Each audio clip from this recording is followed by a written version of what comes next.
It should be remanded in custody. What kind of bail? What kind of bail? They say, alright, when the 22nd, they say the 22nd come, or not get very busy. That's all I don't know if you say that. Media house, it's when the 22nd come, or not get very busy. That's all me have to say. Not no more. It begins with a mother of two, a woman whose smile lit up rooms, a woman whose family says she could make anyone feel beautiful inside and out. But behind the warmth of her presence was a story that would collide with a decision inside a Prince George's County courtroom, a decision that would spark heartbreak, outrage, and questions still echoing through the community. A system said home detention was enough.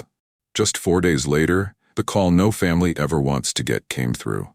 Tonight, we trace the receipts, court records, police reports, official statements, and we ask the question, how did a mother's life end when protections were supposed to be in place? Why was she released? And what happened in that 4-day gap? Sharita Christwell was 37 years old. She wasn't just another name in a headline. She was a daughter, a friend, and most of all, a mother to 2 children who depended on her. She built her career as a makeup artist, a profession that went far beyond foundation brushes and eyeliner strokes. Clients remember her as someone who transformed not just faces, but confidence. She was the kind of person who made you feel beautiful inside and out. One friend said in a tribute, her voice carrying the weight of love and loss. Her artistry was her livelihood, but her family was her heartbeat. Those who knew her describe her as ambitious, someone who always dreamed of doing better, someone who wanted to create stability and joy for her children. Local obituary coverage painted a portrait of a woman who left her mark, not in fame or wealth, but in the hearts of the people who crossed her path.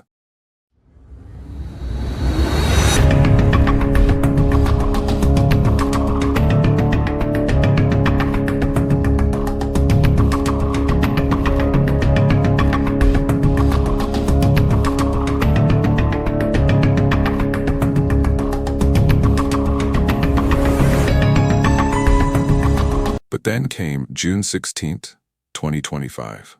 According to Prince George's County Circuit Court records, that day marked a critical turn in Sharita's life. Police arrested her on charges of strangulation, a serious offense that immediately raised red flags. Prosecutors didn't mince words. They requested no bond. Their reasoning was clear. They believed she should not be released pending trial. The stakes in their eyes were too high. But inside that courtroom, the judge made a different decision. Despite the prosecution's request, the ruling was home detention with an ankle monitor, a decision that would soon be placed under the microscope of public scrutiny. The paperwork from June 16th tells its own story. Court dockets show the order of release, the conditions spelled out in legal text. The prosecution asked for no bond, but the court rejected it. And with that ruling, Sharita was sent back home under the supervision of an electronic monitor. On screen, the receipts are plain. PG Circuit Court notations from June 16, 2025.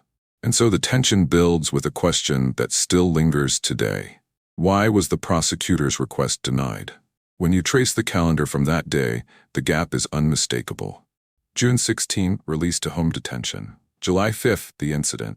Almost 3 weeks apart, but the gap that matters most sits inside those final 4 days. A timeline graphic would show it clearly, a slow march from the courtroom ruling to the call that would change everything. What happened during that window? Did the system fail to see what was coming? Did it underestimate the risk? On July 5, 2025, officers responded to a call. The details are stripped down, clinical, because that is how the official press release from the Prince George's County Police Department frames it. They arrived. They found Sharita unresponsive. She was pronounced deceased at the scene. There is no need for speculation, no space for rumor. The facts stand alone, chilling in their brevity. A woman once described as the center of her family's universe was gone. And the intrigue only grows sharper.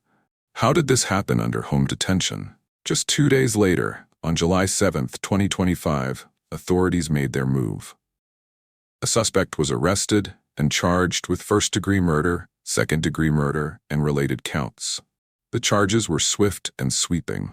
The state's attorney for Prince George's County issued a statement that resonated with urgency. This office pursued immediate action to hold the accused accountable. That sentence, delivered in the clipped precision of an official release, stands as the prosecutorial response to a case that had already raised eyebrows. On-screen receipts confirm it. The PGPD press release dated July 7th, the state's attorney's statement delivered in the same timeframe. The system had acted. But the question that lingered wasn't whether the suspect had been charged. It was what had happened back on June 16th. The pivot point of this story rests on that courtroom ruling.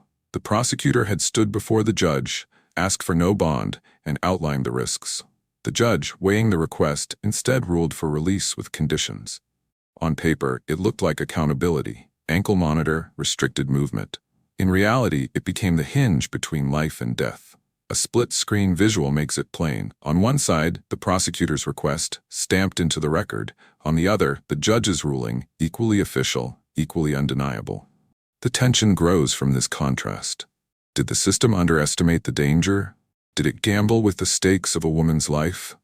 For Sharita's family, these questions are not abstract. They are wounds. A short clip from a local TV interview shows her mother, her voice trembling but firm. She kept everyone together. Now we're the ones trying to keep her memory alive. That line, plain and raw, embodies grief without the need for embellishment. For her children, the loss is irreplaceable. For her friends, the silence where her laughter used to be is deafening. As of July 2025, the case remains active.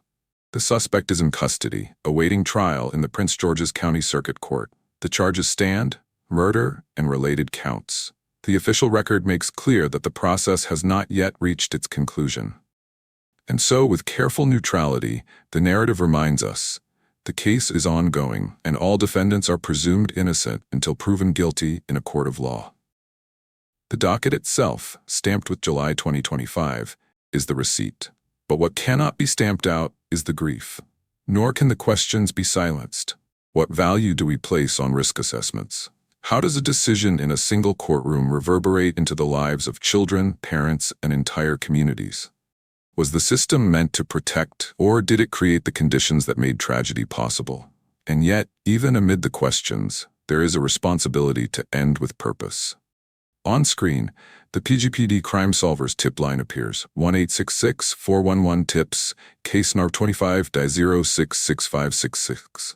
For those watching who might know something more, this number matters. Alongside it, another resource appears, the National Domestic Violence Hotline, 1-800-799-7233. Because while this case is singular, the reality of domestic violence is widespread, affecting families across the country every single day.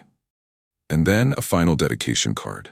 In memory of Sharita Christwell, 1988 to 2025. If you believe systems should protect the vulnerable, share this story. Because visibility is power. Because remembering her name is refusing to let her slip into the footnotes of official reports. And because every time we ask why was she released, what happened in those 4 days, why didn't the system prevent this, we inch closer to demanding answers that matter.